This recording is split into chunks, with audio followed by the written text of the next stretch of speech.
السلام علیکم ورحمۃ اللہ وبرکاتہ۔ اللہ تعالیٰ نے عورت کو حجاب کا ہرگز حکم نہیں دیا۔ ڈاکٹر جاسم صاحب کہتے ہیں، میرے پاس ایک طالب علم لڑکی آئی اور پوچھا، کیا قرآن پاک میں کوئی ایک بھی ایسی آیت ہے جو عورت پر حجاب کی فرضیت یا پابندی ثابت کرتی ہو؟ ڈاکٹر جاسم صاحب پہلے اپنا تعارف کرا دیں۔ طلبہ، میں یونیورسٹی میں آخری سال کی طلبہ ہوں اور میرے بہترین علم کے مطابق اللہ تبارک و تعالی نے عورت کو حجاب کا ہرگز حکم نہیں دیا، اس لیے میں بے پردہ رہتی ہوں۔ تاہم میں اپنے اصل میں بالکل جڑی ہوئی ہوں اور اس بات پر اللہ پاک کا بہت شکر ادا کرتی ہوں۔ ڈاکٹر نے کہا، اچھا تو مجھے چند ایک سوال پوچھنے دیں۔ طلبہ، جی بالکل۔ ڈاکٹر جاسم، اگر آپ کے سامنے ایک ہی مطلب والا لفظ 3 مختلف طریقوں سے پیش کیا جائے تو آپ کیا مطلب اخذ کرو گی؟ طلبہ، میں کچھ سمجھی نہیں۔ ڈاکٹر جاسم، اگر میں کہوں کہ مجھے اپنا یونیورسٹی گریجویشن کی رپورٹ دکھاؤ، یا میں یوں کہوں کہ اپنی یونیورسٹی گریجویشن کا ریزلٹ کارڈ دکھاؤ، یا پھر میں یوں کہوں کہ اپنی یونیورسٹی گریجویشن کی فائنل رپورٹ دکھاؤ، تو آپ کیا نتیجہ اخذ کرو گی؟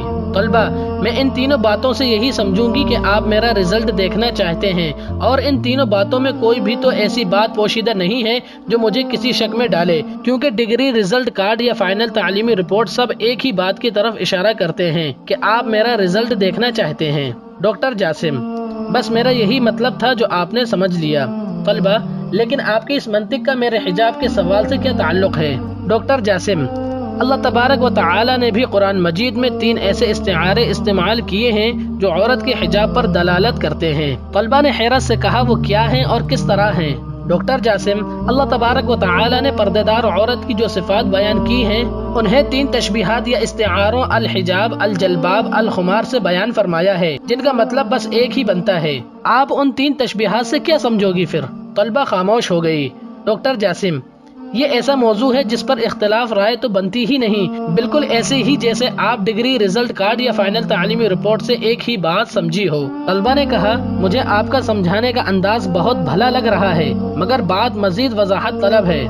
ڈاکٹر جاسم نے کہا، پردے دار عورتوں کی پہلی صفت، اور اپنے سینوں پر اپنی اوڑھنیوں کے آنچل ڈالے رہیں، وَلْيَضْرِبْنَ بِخُمُرِهِنَّ عَلَى جُيُوبِهِنَّ۔ باری تعالیٰ نے پردے دار عورتوں کی جو دوسری صفت بیان فرمائی ہے وہ یہ ہے، اے نبی صلی اللہ علیہ وسلم، اپنی بیویوں اور اپنی بیٹیوں اور اہل ایمان کی عورتوں سے کہہ دیجئے کہ اپنے اوپر اپنی چادروں کے پلو لٹکا لیا کریں۔ یا ایھا النبی قل لازواجک وبناتک ونساء المؤمنین یدنین علیہن من جلابیبہن۔ اللہ تبارک و تعالی نے پردے دار عورتوں کی جو تیسری صفت بیان فرمائی ہے وہ یہ ہے، اگر تمہیں کچھ مانگنا ہو تو پردے کے پیچھے سے مانگا کرو۔ وَإِذَا سَأَلْتُمُوهُنَّ مَتَاعًا فَاسْأَلُوهُنَّ مِنْ وَرَاءِ حِجَابٍ۔ ڈاکٹر جاسم، کہ ابھی بھی آپ کے خیال میں یہ 3 تشبیہات عورت کے پردے کی طرف اشارہ نہیں کر رہی؟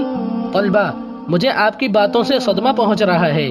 ڈاکٹر جاسم، ٹھہرو، مجھے ان 3 تشبیہات کی عربی گرامر میں وضاحت کرنے دو۔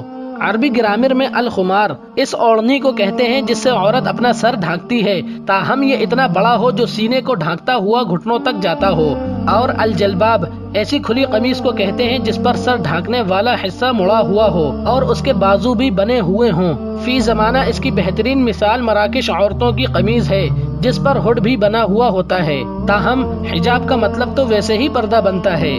طلبہ، جی میں سمجھ رہی ہوں کہ مجھے پردہ کرنا ہی پڑے گا۔ ڈاکٹر جاسم، ہاں، اگر آپ کے دل میں اللہ تعالیٰ اور اس کے پیارے رسول صلی اللہ علیہ وسلم کی محبت ہو تو۔ اور ایک بات اور جاننے کے لباس 2 قسم کے ہوتے ہیں، پہلا جو جسم کو ڈھانکتا ہے یہ والا تو فرض ہے اور اللہ تعالیٰ اور اس کے رسول صلی اللہ علیہ وسلم کا حکم ہے، دوسرا وہ جو روح اور دل کو بھی ڈھانکتا ہے، یہ دوسرا والا لباس پہلے سے زیادہ بہتر ہے، جیسا کہ اللہ تبارک و تعالیٰ کا ارشاد مبارک ہے، اور بہترین لباس تقوی کا لباس ہے، وَلِبَاسُ التَّقْوَىٰ ذَلِكَ خَيْرٌ۔ ہو سکتا ہے کہ ایک عورت نے ایسا لباس پہن رکھا ہو جس سے اس کا جسم ڈھکا ہوا ہو، لیکن اس نے تقوی کا لباس نہ اوڑھ رکھا ہو، تو ٹھیک طریقہ یہی ہے کہ دونوں لباس زیب تن کریں۔ دوستوں، اگر آپ کو ہماری یہ ویڈیو پسند آئی ہو تو اسے لائک کریں، شیئر کریں اور ہمارے چینل کو سبسکرائب کر دیں۔ جزاک اللہ۔